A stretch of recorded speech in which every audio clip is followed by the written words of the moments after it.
Hay hechos, acontecimientos cósmicos y geológicos que bien vale la pena estudiar en estas cuestiones de antropología. No hay duda de que la antropología científica gnóstica descorre todos los velos relacionados con el origen del hombre y del universo. Se trata de un sol espiritual, maravilloso, extraordinario. Gobierna completamente a la Vía Láctea. Obviamente que esta galaxia sin principios inteligentes, aunque gravitara toda alrededor de Sirio, aunque fuese gobernada inteligentemente, le faltaría algo más. Le faltaría el sol espiritual. Le faltaría el sol polar, que es el fundamento mismo de todos sus principios inteligentes. Mas ahí no queda esta cuestión. Tenemos que ir más lejos. Ya Einstein dijo, el infinito tiende a un límite. También aseveró que el infinito era curvo.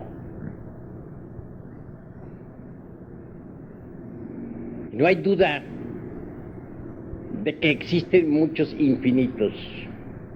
Más allá de este infinito hay otro infinito. Y mucho más allá hay otro. Y entre infinito e infinito siempre existen espacios vacíos. No hay un límite para los muchos infinitos.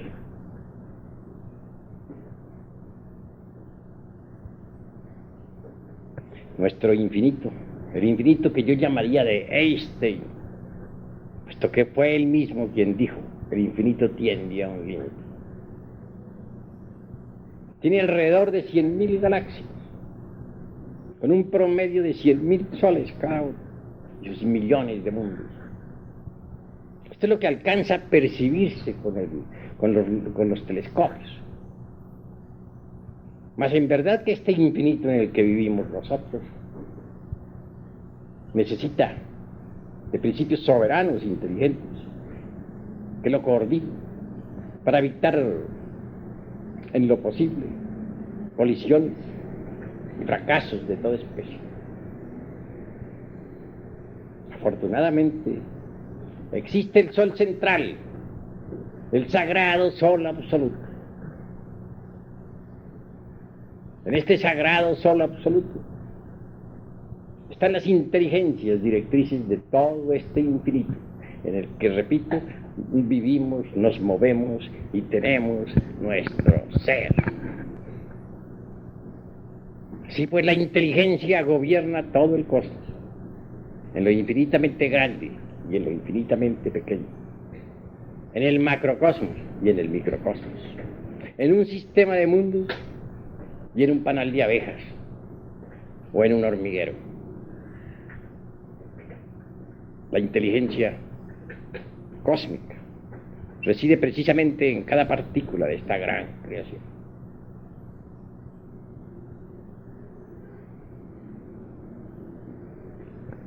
Mas continuemos hacia adelante.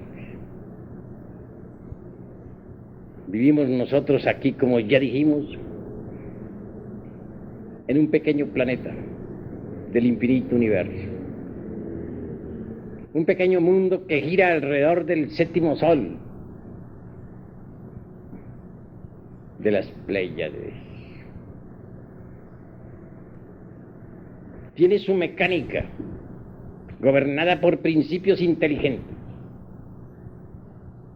pero ni los mismísimos geólogos que tanto han estudiado conocen la mecánica viviente de este planeta Tierra.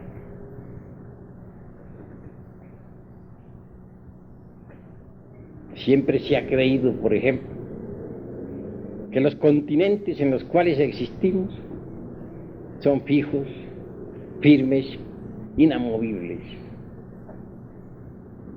Pero tal concepto resulta equivocado.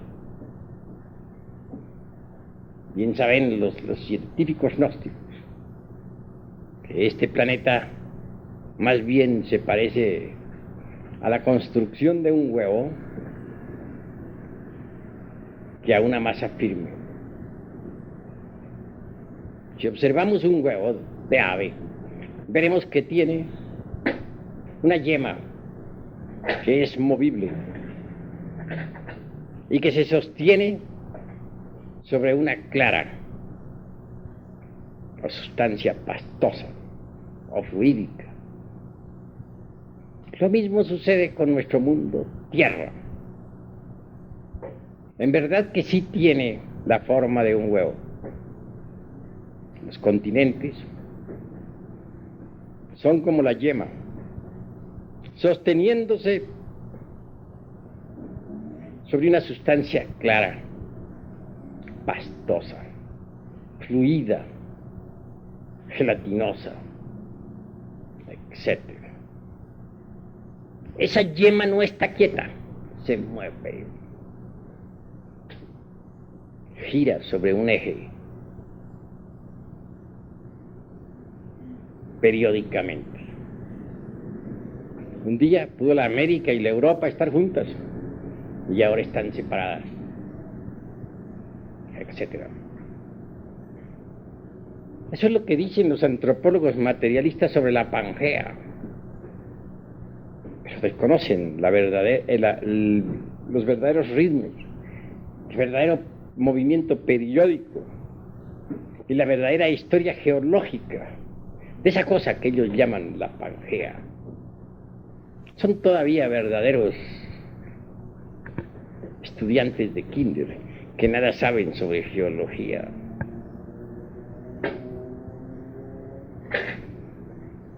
Prosiguiendo, diríamos que hay pruebas más que suficientes como para demostrar claramente el movimiento de las masas continentales.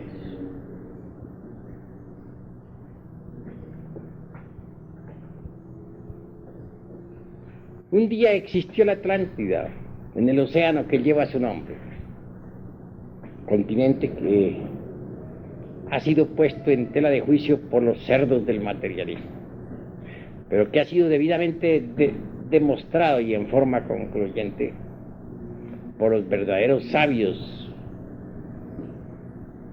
que de cuando en cuando han aparecido sobre la faz de la tierra. Si hubiera hundido aquel continente como una nata entre la leche, resulta un poco absurdo.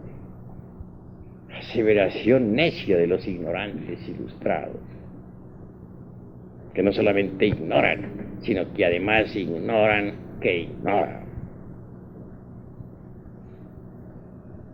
Si la Atlántida se hundió, fue a consecuencia de la revolución de los ejes de la Tierra. Mas esto no lo saben los antropólogos del materialismo.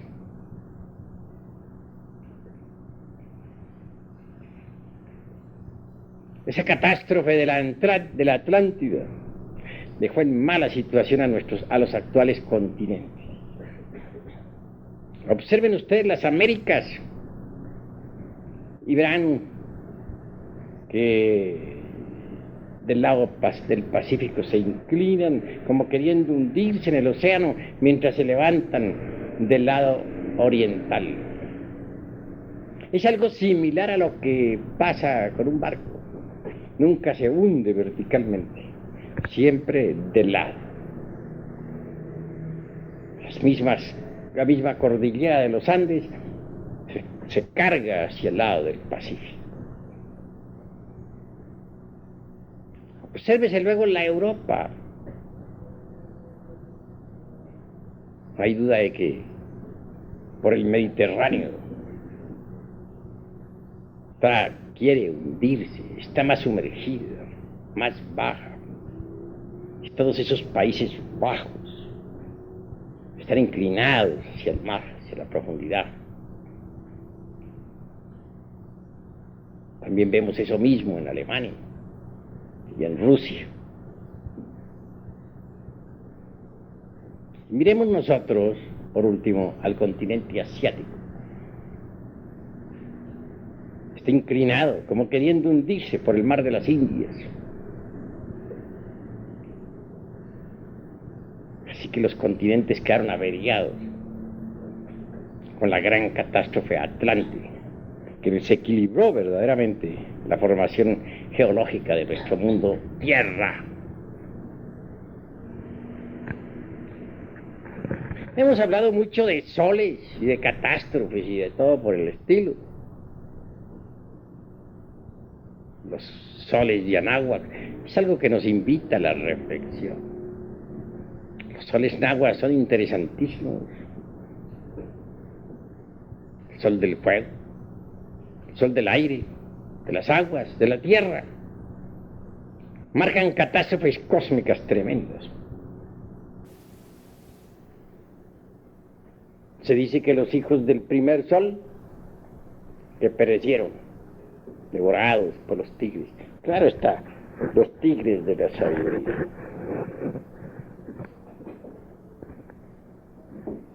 Se dice que los hijos del segundo sol, los hiperbóreos, perecieron arrasados por fuertes huracanes.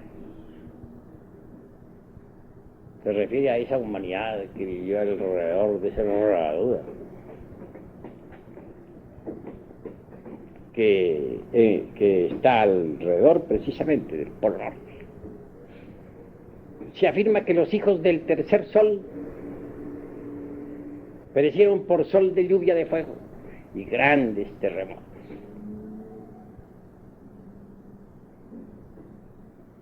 Los lemures, que los hijos del cuarto sol perecieron por las aguas. Los atlantes, que los hijos del quinto sol, nosotros, las gentes de esta época, pereceremos por el fuego y los terremotos. Y así será, se cumplirá, dentro de muy poco tiempo. Que los hijos del sexto sol, de la futura tierra de la mañana, perecerán, pero también, aunque perezcan, sobre los soles náhuatl, pasaremos a un ciclo menor. Obviamente existe siempre una edad primaria, una edad secundaria, una edad terciaria y otra edad cuaternaria, etc. Mas no basaremos estas edades ahora en las 5 razas que han existido, no. Esta vez las fundamentaremos en algo distinto. Las fundamentaremos precisamente en ese movimiento de la yema que forma el huevo terrestre, ese movimiento geológico que se procesa periódicamente sobre su propio eje, el movimiento de continentes sobre esa sustancia pastosa, gelatinosa, ¿no? Desde ese punto podríamos hablar de edades primaria, secundaria, terciaria, cuaternaria, etc. De un eoceno, de un periodo primario pues, desconocido para las gentes. Eoceno, del Mioceno, del Plioceno. Sí, con otra clase de catástrofes, pero que también las hay. Con glaciaciones terribles. No lo negamos. La Atlántida marcaría entonces el final de la era terciaria. El final de la Atlántida, claro. Esa edad terciaria fue bellísima por sus edenes deliciosos, por sus grandes paraísos.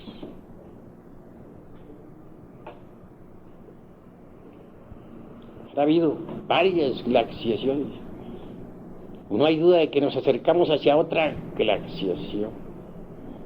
Hay catástrofes que son producidas por la revolución de los ejes de la Tierra, por la verticalización del polo del mundo, o de los polos del mundo. Pero hay catástrofes que son producidas por el movimiento de los continentes. Entonces surgen terremotos y vienen glaciaciones. Se habla de unas 5 glaciaciones que se procesarían de acuerdo con los movimientos de los continentes. Pero debemos también saber que ha habido glaciaciones producidas por la verticalización de los polos de la Tierra. Son múltiples, pues, las catástrofes y las glaciaciones. Eso es oh. Si dijéramos que el hombre no existió en las épocas del Mioceno, o del Plioceno, o del Eoceno, estaríamos aseverando algo falso. Y resulta curioso que a medida que las especies animales arcaicas se fueron desapareciendo, el hombre continúa existiendo. Estoy hablando de hombre, esta vez en un sentido meramente convencional, pues ya sabemos nosotros que el animal intelectual no es el verdadero hombre, pero en alguna forma tenemos que hablar. Eso es obvio.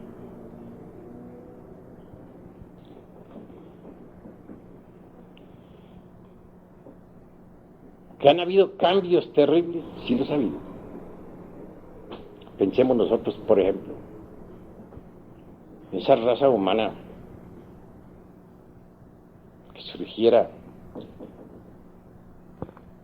del Eoceno, con su clima tropical infernal, dijéramos, caliente. En esa raza que se desarrollara y desenvolviera durante el Oligoceno, con su temperatura media, y por último en esa raza del Mioceno, fría, temperaturas que se acercaron hasta la última glaciación.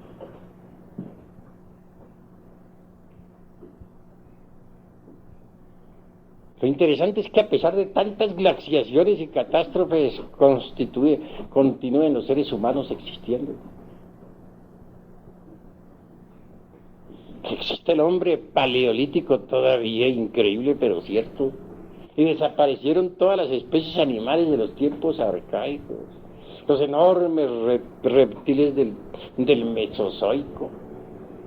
Sin embargo, continúan los seres humanos existiendo. ¿Cómo es posible esto? ¿Cómo es posible que todas las criaturas arcaicas hayan muerto y que el ser humano todavía siga vivo? De manera que pasaron las épocas primaria, secundaria, terciaria de nuestro mundo. Todavía vemos a los seres humanos en la calle.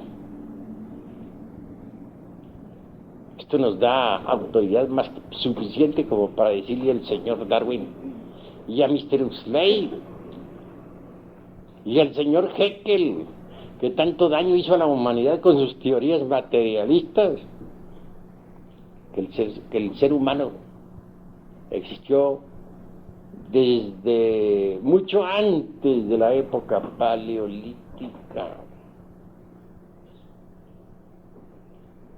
Dije algo en la pasada cátedra sobre el ombligo del universo, sobre el Omeyocan. Lo comparé como al germen, y así es, del cual nació este planeta Tierra. Pues claro que el Omeyocan se desenvolvió en varias dimensiones antes de que el planeta Tierra pudiera existir físicamente. Quiero decir que en el Omeyocan, el ombligo del mundo, se gestó el planeta Tierra, que pasó por varios periodos de actividad en diversas dimensiones, antes de cristalizar en la forma física actual. Es obvio que el ser humano como semilla se desenvolvió desde lo Meyoca, ¿no? Y fue cristalizando poco a poco a través de diversas dimensiones hasta tomar la forma física en la época polar. Pero aquí estamos tocando asuntos que molestan a los materialistas. Ellos dicen que no creen sino en lo que ven. Sin embargo, creen en todas sus utopías. Andan buscando al hombre primordial entre las capas subterráneas de la época cuaternaria. Inventan cada día más y más teorías en las que creen. No las han visto, pero creen. Entonces están diciendo mentiras, están creyendo en lo que no ven. Son unos falsarios. Eso es ahora. Están asegurando falsedades, diciendo que no creen sino en lo que ven y creen en un poco de conjeturas, de hipótesis que no han sido comprobadas jamás. Nunca. Nosotros podemos comprobar lo que decimos. Tenemos sistemas de investigación a través de las técnicas más difíciles de la meditación, mediante las cuales desarrollamos determinadas facultades, tales como, por ejemplo, el tipo de la intuición más elevada, llamado Prajna Paramita, que nos permite de verdad estudiar los registros akáshicos de la naturaleza. En esos registros está toda la historia de la Tierra y de sus razas. Y si los cerdos del materialismo dejan su posición fanática y se resuelven a entrar en las disciplinas de la gnosis, pueden desarrollar tales facultades, mediante las cuales les será asequible a ellos la historia de la Tierra y de sus razas. Así que, mis estimables amigos, vale la pena que reflexionemos profundamente en todas estas cuestiones. La hora ha llegado en que cada uno de nosotros reflexione sobre sí mismo, sobre el universo. El hombre existe sobre la Tierra mucho más allá de la edad primaria.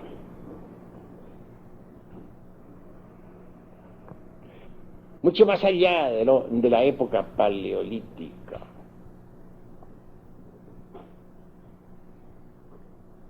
Y repito, nos da derecho a afirmar esto. El mismo hecho concreto de que sigamos existiendo a pesar de que todos los animales, todas las criaturas de los tiempos arcaicos desaparecieron ya en su mayoría.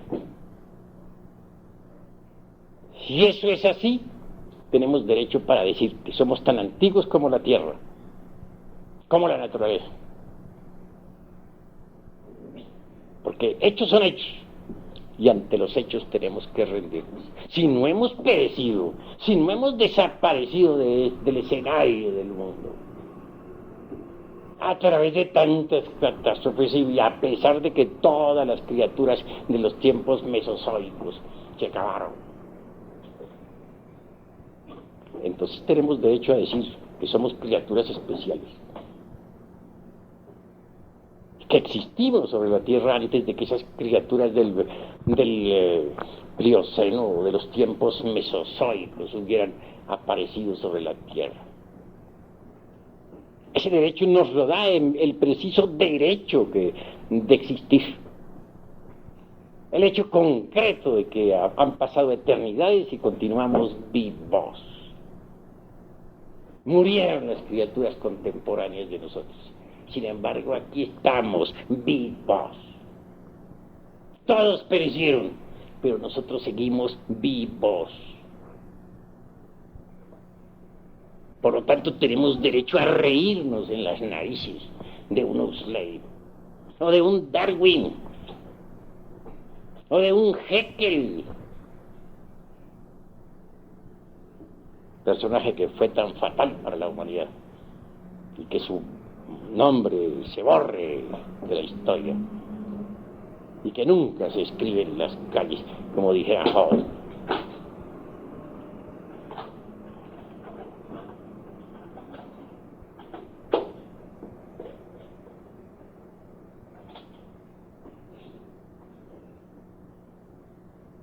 Los distintos escenarios en los que se ha desenvuelto esta humanidad merecen ser tenidos en cuenta.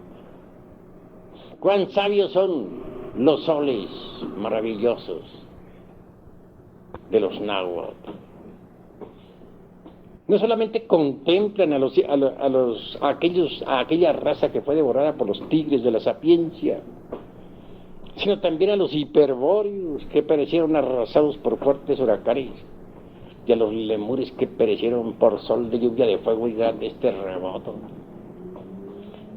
y a los atlantes que perecieron abnegados por las aguas. Esos soles náhuatl van más lejos. Contemplan también los movimientos de esa yema de huevo dentro de la clara. Los movimientos periódicos de estos continentes que tan pronto se separan como se alejan, que tan pronto producen grandes glaciaciones donde perece toda vida, como originan nuevas actividades. Estos soles de Anáhuac trabajan a través de los periodos primario, secundario, terciario, cuaternario, etc. Por último, se les eleva en los cambios de fuego que de cada 52 años. Estamos ahora en el quinto de sus cambios, el quinto sol. Es que la doctrina secreta de Anáhuac contiene tesoros preciosos que nunca jamás aceptarían los enemigos de México, los antropólogos del materialismo ateo. Hasta aquí mis palabras. Paz y bendición.